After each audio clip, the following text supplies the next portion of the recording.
Parliament isn't in session, standing committees where the action is. Standing committee पे main focus किया गया है। तो पहले तो GS paper 2 polity and governance के पॉइंट ऑफ व्यू से ये इंपॉर्टेंट हो जाएगा आपके लिए। तो आपने पार्लियामेंट का सुना हुआ होता है। पार्लियामेंट जो है, अगर मैं आपसे पूछूं कि कितने पार्ट्स हैं पार्लियामेंट के, तो कितने होंगे? 3। दो तो हाउसेज आ जाएंगे, कौन कौन सा? लोकसभा एंड राज्यसभा। फिर एक पार्ट कौन सा रहेगा? यस, प्रेसिडेंट रहेगा। ठीक है। और अगर पूछा जाए कि कितने हाउसेज हैं, तब तो फिर लोकसभा एंड राज्यसभा। अगर पार्ट्स की बात हो रही है तो प्रेसिडेंट भी इंक्लूड हो जाएंगे। आपकी जो पार्लियामेंट है कौन से आर्टिकल में आती है? Article number 79। सांसद की बात जो होती है वो आपके आर्टिकल नंबर 79 में करी जाती है। दो हाउसेज हैं इसके, कौन कौन से? लोकसभा एंड राज्यसभा। लोकसभा जो है आपका किस आर्टिकल के अंदर आता है? Article number 81। और राज्यसभा आर्टिकल नंबर 80। ठीक है। लोकसभा की अध्यक्षता कौन करता है? कौन होते हैं main head? Speaker. Yes, speaker. और दूसरी तरफ राज्यसभा की तरफ चेयरमैन। और चेयरमैन कौन होते हैं? यस। और वाइस प्रेसिडेंट को सैलरी किस पर्सपेक्टिव से मिलती है? From the position of vice president और द चेयरमैन? चेयरमैन की सैलरी मिलती है उनको, वाइस प्रेसिडेंट की सैलरी नहीं होती। ठीक है। तो और मेंबर्स की अगर बात करें तो कितने आ जाएंगे लोकसभा के अंदर? 545। और इस तरफ 245 के आसपास ही रहते हैं, इंक्रीज एंड डिक्रीज चलता रहता है रिस्पेक्टिवली। तो हमें पार्लियामेंट के ऊपर ज़्यादा फोकस करना है आज। तो अभी स्टेट लेजिस्लेचर की तरफ नहीं मैं जा रही, वहाँ पे भी दो हाउसेज मिल जाएंगे आपको। एक आपकी लेजिस्लेटिव असेंबली और दूसरा काउंसिल। ठीक है। लेजिस्लेटिव काउंसिल सब जगह होती नहीं है, तो वो डिफरेंट मुद्दा आ जाता है। अभी हमें पार्लियामेंट तक सीमित रहना है। तो स्टार्ट करते हैं इसको। अब देखो, जो आपकी कैबिनेट होती है, आपने कैबिनेट मिनिस्ट्री सुनी होगी, जैसे ministry of home affairs, ministry of defence, ये सारे क्या आते हैं? आपके कैबिनेट के तहत आते हैं। तो कैबिनेट जो होता है उसकी बड़ी सारी कमेटीज रहती हैं। एक जो डिवीजन आती है उसके अंदर दो तरह की कमेटीज आती हैं आपकी। कौन कौन सी? एक रहती है आपकी स्टैंडिंग कमेटी और दूसरी रहती है एड हॉक कमेटी। जो स्टैंडिंग कमेटीज होती हैं और एड हॉक कमेटीज होती हैं, दोनों का काम एक ही है। मतलब कॉमन सा वर्क रहेगा। क्या वर्क रहेगा? किसी गवर्नमेंट ने कोई लॉ बनाया, ठीक है, कोई पॉलिसी लेके आए, तो उसके ऊपर चेक कौन करेगा, उसकी स्क्रूटिनी कौन करेगा? आपकी स्टैंडिंग कमेटी और एड हॉक कमेटी। पर डिफरेंस कहाँ पे आता है? जो आपकी स्टैंडिंग कमेटी है ना, ये परमानेंट नेचर की होती है, ये बनानी ही पड़ती है। जो इसके मेंबर्स होते हैं वो अपॉइंट करने ही पड़ते हैं। तो परमानेंट नेचर आपको स्टैंडिंग कमेटी का मिल जाएगा। दूसरा है आपका एड हॉक कमेटी। ये बनती है टेम्परेरी बेसिस पे। टेम्परेरी का मतलब है यहाँ पे कि कोई मुद्दा था वो सॉल्व ही नहीं हो रहा है स्टैंडिंग कमेटी से, किसी एक कंक्लूजन के ऊपर आ ही नहीं पा रहे हैं, तो उस केस में कौन सी कमेटी बिठाई जाती है? एड हॉक वाली। एड हॉक जो होती है इसका नेचर कैसा है? टेम्परेरी नेचर है। तो ये भी आप ध्यान रखोगे। वैसे आपने सुना होगा जो कैबिनेट कमेटी के अंडर स्टैंडिंग कमेटी आती है, और लगभग 6 कमेटीज होती हैं, ये टोटल 6। पर उसके भी फर्दर छोटे छोटे डिपार्टमेंट्स होते हैं, तो अराउंड आपको ये मिल जाती हैं 24 के आसपास। ठीक है। तो अब बड़ी सारी मिनिस्ट्रीज हैं अपनी, सभी के लिए अलग अलग डिपार्टमेंट बनाना पड़ता है। एग्जाम्पल अभी देखते हैं वन बाय वन। पर पहले अब स्टार्ट करते हैं कि क्या इसका कॉन्टेक्स्ट आ रखा था। तो यहाँ पे राइटर कहते हैं कि जो स्टैंडिंग कमेटी है, किसी भी गवर्नमेंट के साथ या अपनी जो डेमोक्रेसी है, पार्लियामेंट है, इनकी अगर फंक्शनिंग स्मूथ तरीके से करवानी है तो स्टैंडिंग कमेटी का बहुत इंपॉर्टेंट रोल रहता है। पर आज की डेट में देखा गया है गवर्नमेंट इनकी रिकमेंडेशन नहीं ले रहा। रिकमेंडेशन मतलब सजेशन देते हैं ये, जो भी इन्होंने रिपोर्ट बनाई किसी भी पर्टिकुलर बिल के ऊपर, पॉलिसी के ऊपर, तो ये जस्ट सजेशन देंगे। तो इसका मतलब है बाइंडिंग नहीं है गवर्नमेंट के ऊपर। गवर्नमेंट के पास ऑप्शन रहेगी वेदर वो एक्सेप्ट करें इसको या ना करें, वो उनकी चॉइस रहती है। बट स्टिल अगर बाइंडिंग नहीं भी है, तो आपको लगता है कि जो मेंबर ऑफ पार्लियामेंट यहाँ पे बैठे हुए हैं सारे, वो सारे मुद्दे सॉल्व कर पाएंगे खुद से? इतना सारा काम है, 365 दिन है, काम उससे डबल ट्रिपल मिलेंगे आपको। तो यहाँ पे बोला गया है कि एटलीस्ट सजेशन तो लेना ही चाहिए। जब प्रोविजन दे रखा है कॉन्स्टिट्यूशन के अंदर अबाउट द स्टैंडिंग कमेटीज, तो इनकी जो सजेशन देने की कैपेबिलिटी है वो यूज करनी ही चाहिए यहाँ पे। तो ये चीजें आ गई। एक कॉन्फ्लिक्ट सा दिखेगा आपको ओपिनियंस के बीच में। गवर्नमेंट बोल रही है छोड़ो, ये बोल रहे हैं कि लेनी चाहिए जो राइटर हैं। आपको क्या लगता है, लेनी चाहिए एडवाइस? एडवाइस इज इंपॉर्टेंट, ठीक है, सभी के लिए ही इंपॉर्टेंट होती हैं, तभी तो नीचे नीचे लेवल पे आपके पास इतने सारे डिपार्टमेंट्स बना रखे हैं, एडवाइस इंपॉर्टेंट होती है। पर हाँ, ये ध्यान रखना बाइंडिंग नहीं है, मतलब गवर्नमेंट बाध्य नहीं है कि उनको एक्सेप्ट ही करना पड़ेगा जो ये स्टैंडिंग कमेटीज बोलेंगी। उसके बाद एक पार्लियामेंट्री एक्टिविटी के ऊपर डेटा दे रखा है कि जब हम इंडिपेंडेंट हुए, कब हुए थे, 1947, फिर हमारे इलेक्शन होते हैं, और फर्स्ट जो लोकसभा हमारी सेटअप हुई थी दैट वाज फ्रॉम 1952 टू 57, 5 साल के लिए होएगी ना, तो ये पहला टेन्योर था। तो वन बाय वन देखते हैं कि क्या क्या यहाँ पे हुआ। तो 1947, उसके बाद जब हमारे फर्स्ट इलेक्शन हुए तो टेन्योर आया फ्रॉम 1952 से लेके 1957। पता है ना आपको, ये जो लोकसभा होती है 5 साल में इलेक्शंस होते हैं, राज्यसभा में क्या रूल रहता है, एवरी 2 years, मतलब इस तरह से इलेक्शन करवाए जाते हैं कि हर 2 साल में इलेक्शंस आते हैं। तो यहाँ पे ये 3 ऐसे सेक्शंस बनते हैं, बाकी डिटेल आप पॉलिटी के अंदर पढ़ते हो, अभी जस्ट मैंने बता दिया आपको। तो यहाँ पे जैसे ही लोकसभा का सेटअप होता है तो हम देखते हैं कितनी बार मीटिंग्स हुई 1 साल के अंदर। 365 दिन लेके चलेंगे, 365 में से 135 दिन, मतलब इतने टाइम जो है पार्लियामेंट सेशन में रहा। जो मेंबर ऑफ पार्लियामेंट हैं वो आते थे पार्लियामेंट के अंदर और मुद्दों के ऊपर बातचीत करते थे, डिबेट्स करते थे एंड सो ऑन। पर 17th लोकसभा, यानी कि अभी जो टेन्योर चल रहा है रूलिंग गवर्नमेंट का, इससे पिछले वाला, अभी तो 18th चल रही है ना, तो 2019 से 24 तक अगर देखोगे तो 365 दिन में से सिर्फ 55 डेज की मीटिंग हुई है। और फिर बोला जाता है कि फिर काम कहाँ पे हो रहा है, ये बताओ, कि अगर स्टार्टिंग में आप इतने दिन मिलते थे ऑन एन एवरेज, और आज के टाइम पे देख रहे हो नंबर बहुत डिक्रीज कर चुका है, मतलब ये लोग मिलते ही नहीं है, फिर ये काम क्या कर रहे हैं, यहाँ पे क्वेश्चन उठता है एक। तो जो नंबर ऑफ डेज हैं उसमें आपको शार्प डिक्लाइन देखने को मिलेगा जब हम एवरेज लेते हैं फ्रॉम द पास्ट ईयर्स और आज के टाइम में। तो लगभग हमारे पास स्टैंडिंग कमेटीज कितनी मिल जाएंगी, 24 मिल जाएंगी, और बड़े सारे डिपार्टमेंट्स आते हैं इनके अंडर, जैसे कि मैंने आपको बताया। और मेन काम क्या होता है, दे स्क्रूटिनाइज एनुअल रिपोर्ट्स। स्क्रूटनाइज का मतलब क्या होता है, स्क्रूटनाइज किसी चीज को बड़े केयरफुली एग्जामिन करना, किसी चीज को केयरफुली एग्जामिन करना, ठीक है। तो ये क्या करते हैं, एनुअल रिपोर्ट्स बनाते हैं, वो आपके फंड्स के ऊपर हो सकती है, पॉलिसीज के ऊपर हो सकती है, कोई बिल लेके आना है उसको बाद में एक्ट में कन्वर्ट करवाना है वो हो सकता है। तो इन सब के ऊपर क्या बनाती हैं, ये रिपोर्ट्स बनाती हैं। और अब देखा जा रहा है कि जो इनका काम है वो उतना इफेक्टिव नहीं रहा, तो that is the main concern here. अब जैसे एक कमेटी बता दी है एग्जाम्पल के लिए, सोशल जस्टिस एंड एम्पावरमेंट के ऊपर, ये 3 मिनिस्ट्रीज का काम चेक करती है। 3 मिनिस्ट्रीज कौन कौन सी, एक आपकी minority affairs, tribal affairs, social justice and empowerment. इन तीनों मिनिस्ट्रीज का काम कौन सी कमेटी चेक कर रही है, तो आपकी committee on social justice and empowerment. 3 ministries आ गई इसके अंडर, इन तीनों से रिलेटेड जो भी मुद्दे हैं, पॉलिसीज एंड ऑल, वो सारे कौन चेक करेंगे, आपकी committee on social justice and empowerment. अब ये कमेटीज इसलिए भी बनाई गई हैं, अब मिनिस्टर थोड़ी काम ही देखते रहेंगे, उनको आगे इलेक्शन भी लड़ने होते हैं, सारी चीज़ें बैलेंस करके चलना होता है। तो ये 3 जो मिनिस्ट्रीज हैं वो एक कमेटी के अंडर आ गई। 2023 का अगर डाटा देखोगे आप, बहुत कम मीटिंग्स हुई हैं इन सभी स्टैंडिंग कमेटीज़ की, जो जिनका नंबर इंक्रीज करना चाहिए था वो डिक्रीज होता हुआ देखने को मिला है। और बोला गया कि 24 स्टैंडिंग कमेटीज़, अभी बोला ना हमने 24 हैं, इन 24 में से सिर्फ 2 ऐसी मीटिंग्स हुई जिसमें फीमेल्स ने चेयरपर्सन बनी थी, मतलब चेयर करा, उन्होंने पूरी मीटिंग को हेड किया। तो यहाँ पे एक आपको क्या दिखेगी, जेंडर बायसनेस, मेल डोमिनेंस दिखाई दे रही है, और हम कहाँ जा रहे हैं, टुवर्ड द जेंडर न्यूट्रलिटी, तो यहाँ पे तो वो फेल होता हुआ दिख रहा है। उसके अलावा 15th लोकसभा चले जाओ, 2019 से पहले और उससे पहले का, मतलब जो पहले वाली गवर्नमेंट थी आपकी कांग्रेस के टाइम पीरियड पे, तो 15th लोकसभा की अगर बात करें तो 10 बिल देखे जाते थे, जिसमें से 7 के ऊपर तो डिबेट हो ही जाती थी। पर आज के टाइम पे देखोगे तो 5 ही बिल देखे जाते हैं और डिबेट तक सिर्फ एक ही बिल पे पहुंच पाते हैं, तो ये भी नंबर डिक्लाइन हुआ है।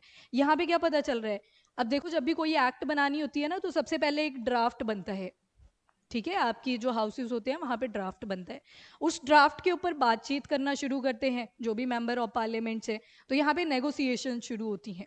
फिर नेगोशिएशन, पहले तो बात हो रही होती है, फिर हल्ला बोल हो जाता है, दैट इज डिबेट शुरू हो जाती है कि येस और नो, फिर लड़ रहे होते हैं कि हमें, राज्यसभा वाले बोल रहे होते हैं कि हमें भी अथॉरिटी चाहिए इस चीज़ को लेके। फिर डिबेट के बाद फाइनली अगर सहमति बनती है तो क्या हो जाता है, उसका बन जाता है बिल।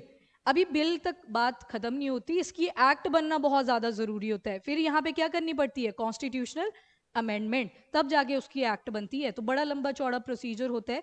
तो यहाँ पे हम क्या देख रहे हैं, बिल्स के ऊपर बात ही नहीं हो रही है, हो रही है तो 5 ही बचे हुए हैं, और जिसमें से एक जो है वो डिबेट तक पहुंचते हैं कहीं।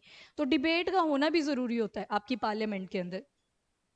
2018 का अगर एक डाटा देखोगे ना, तो एक एक्सटर्नल अफेयर की कमेटी है। अब 24 की 24 कमेटीज के आपने नाम याद नहीं करने, एग्जाम्पल्स के लिए आप याद रख सकते हो। एक कमेटी है एक्सटर्नल अफेयर्स के ऊपर, तो एक रीजन है नेम्ड एज डोकलाम। सुना है ना डोकलाम? कौन सी कंट्री का आता है ये? भूटान। अभी बताती हूँ लोकेशन वगैरह। तो इसके ऊपर अब क्या है ना, वहां पे मैं आपको मैप पे दिखाती हूँ इसको। अभी बस इतना याद रख लो कि इसके ऊपर भी बातचीत हुई थी, पर ये टेबल पे पड़ी रही, ऑपोजिशन आती रही, किसी ने बात ही नहीं करी है इस पे। और ये कितना सेंसिटिव केस है उसके बारे में मैं आपको अभी बताती हूँ मैप के ऊपर। अब जो रिपोर्ट्स हैं ये जस्ट सजेशन है, कोई बाइंडिंग नहीं है गवर्नमेंट के ऊपर। गवर्नमेंट के लिए ज़रूरी नहीं है कि उनको एक्सेप्ट ही करनी पड़ेगी जो भी रिकमेंडेशन ये कमेटीज देंगी, बट गवर्नमेंट को आंसरेबल होना पड़ेगा। आंसरेबल किस चीज़ को लेके, कि अगर रिकमेंडेशन दी थी किसी कमेटी ने, कोई सजेशन दिया था किसी कमेटी ने, आपने वो एक्सेप्ट नहीं किया, तो क्यों नहीं किया, तो उसका आंसर गवर्नमेंट को देना पड़ेगा।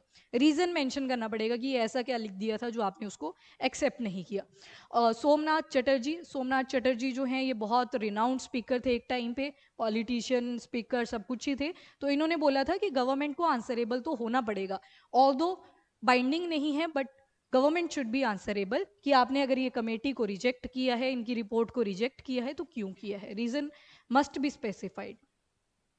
अब देखो ये पूरा डिटेल में लिखा हुआ है कि क्या क्या चीज़ें हुई हैं। तो 24 डिपार्टमेंटली रिलेटेड स्टैंडिंग कमेटीज़ आपको आज के टाइम पे काम में करती हुई मिल जाएंगी, जिसके अंदर 31 मेंबर्स हैं। 21 आपको लोकसभा से मिल जाएंगे, 10 from the Rajya Sabha. Standing committee के अंदर क्या क्या आता है, कोई भी बिल है उसको डेप्थ में एनालाइज करना, उसके बारे में इवेलुएशन करना। डिमांड फॉर ग्रांट्स, अब ये डिमांड फॉर ग्रांट्स क्या होती है, बजट आता है उसमें क्या दिखाया जाता है कि ये हमारी पॉलिसीज़ हैं आने वाले टाइम के लिए, ये हम सोसाइटी के लिए करने वाले हैं। तो उसके लिए चाहिए क्या, अल्टीमेटली पैसा चाहिए ना, फंड। तो वो फंड जो होता है that is your demand for grants, कि हम क्या क्या खर्चा करने वाले हैं आने वाले साल पे, तो वो क्या क्या रहेगा उसको बताया जाता है डिमांड ऑफ ग्रांट्स के अंदर। तो ये जो डिमांड फॉर ग्रांट दे तो दी गवर्नमेंट को, पर इससे पहले, देने से पहले क्या होता है, वहाँ पे स्टैंडिंग कमेटी इवैल्यूएशन करती हैं कि ये जो अमाउंट दिया है ये यूज़ भी होगा आगे चल के या नहीं, ठीक है। तो वो भी वैल्यूएशन करती है। उसके अलावा पॉलिसीज को एग्जामिन करती है, अकाउंटेबिलिटी प्रोवाइड करती है। ठीक है, आप फंड दे रहे हो, गवर्नमेंट को फंड मिल रहा है from the consolidated fund of India, तो क्या वो प्रॉपर तरीके से यूज हो रहा है या नहीं हो रहा है, तो वो अकाउंटेबिलिटी हमें मिलती है, ट्रांसपेरेंसी वहां पे मिलती है। और इसी से डेप्थ डिबेट भी आती है, बहस भी चलती है पार्लियामेंट के अंदर, जब वहां से स्ट्रॉन्ग पॉइंट्स आते हैं तो जो डिसीजन मेकिंग होती है वो और ज़्यादा करेक्ट आती है, प्रिसाइज आती है।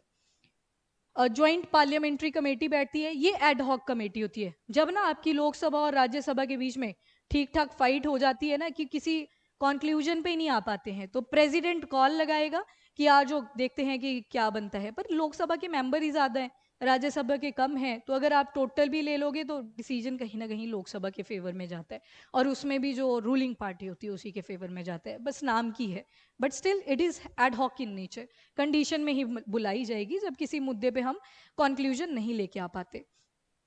और परफॉर्मेंस इश्यूज की अगर बात करें, जैसे पीएसी, पब्लिक अकाउंट कमेटी, नाम पे जाओ, एक तो पब्लिक की बात हो रही है तो गवर्नमेंट भी आ जाएगी, साथ में आपकी पॉपुलेशन भी आ जाएगी, साथ में अकाउंट किस चीज़ को रिप्रेजेंट करता है, कहीं ना कहीं पैसे को। तो अगर पब्लिक की बात कर रहे हैं तो कौन सा पैसा होगा, टैक्स का पैसा। अब जो टैक्स पे करते हैं वो भी तो चाहते हैं ना कि हमें पता रहे कि हमारा जो इतना पैसा गया। सोचो जिन जिन लोगों की तो मतलब 2-2 लाख सैलरी होती है पर मंथ, कितना कितना तो टैक्स में चला जाता है, वो तो आधे उसी सदमे में होते हैं कि इतना सारा टैक्स में हमने पे कर दिया। तो पब्लिक अकाउंट कमेटी के तहत क्या किया जाता है, अकाउंटेबिलिटी इंश्योर करी जाती है कि जो टैक्स पेयर्स हैं उनको पता लगता रहे कि हमारा पैसा कहाँ पे यूज हो रहा है। अभी सेबी को लेके आपने इतने सारे केसेस सुने होंगे। SEBI is your security exchange board of India, stock market वगैरह जो चलती है, तो बड़े सारे घपले भी चल रहे थे, बाबा बूबा भी आए बीच में, आपने सुना होगा। तो सेबी को लेके अभी क्वेश्चन उठा था कि यहाँ पे जो लोगों का इंटरेस्ट है, जिन्होंने अपने यहाँ पे शेयर्स एंड ऑल वो खरीद रखे हैं, उनको अकाउंटेबिलिटी देने के लिए जो आपकी सेबी है इसको पीएसी के अंडर लाया जाए। नाउ पीएसी भी क्या है, एक तरह की स्टैंडिंग कमेटी है अगेन। तो ये जस्ट एग्जाम्पल है, 24 के 24 नहीं हमें याद करने, जो आ रखे थे आर्टिकल्स के अंदर उनको देख लेना है।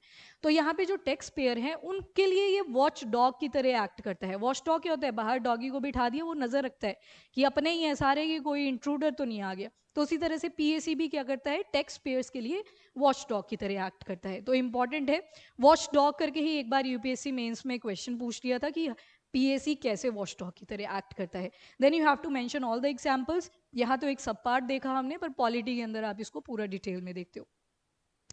अब बोला गया कि जैसे काम करना चाहिए वैसे काम नहीं कर रहा है। जैसे ये तो मैंने आपको बता दिया कि सोशल जस्टिस एंड एम्पावरमेंट के अंडर 3 मिनिस्ट्रीज है, पर अगर डाटा देखोगे अटेंडेंस इशू 2023 की अगर बात करोगे तो सिर्फ 16 मीटिंग में से 1 या 2 पास हुई, बस 1 या 2। 16 मीटिंग जहां पे होनी चाहिए थी सिर्फ 1 या 2 हुई हैं।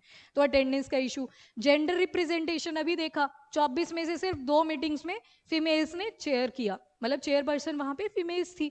तो ये भी बहुत कम है। जहां पे हम जेंडर न्यूट्रलिटी की तरफ जा रहे हैं, ये तो डिक्रीज होता हुआ दिख रहा है नंबर। तो स्टैंडिंग कमेटीज, और क्या बोला कि ये जो आपकी एक department related standing committee education, women, children, youth and sports की है, उसमें तो फीमेल की कोई पार्टिसिपेशन ही नहीं है सिंस 20 ईयर्स। पिछले 20 साल में देखोगे फीमेल का कोई रोल ही नहीं है। तो ये भी आप ध्यान में रखोगे। डिक्लाइन इन लेजिस्लेटिव सिक्योरिटी, ये मैंने आपको बता दिया कि कितने बिल्स 1/5 और 7/10। और यहाँ पे बोला गया है कि अब ज्यादा डिबेट भी नहीं करी जाती बिल्स के ऊपर।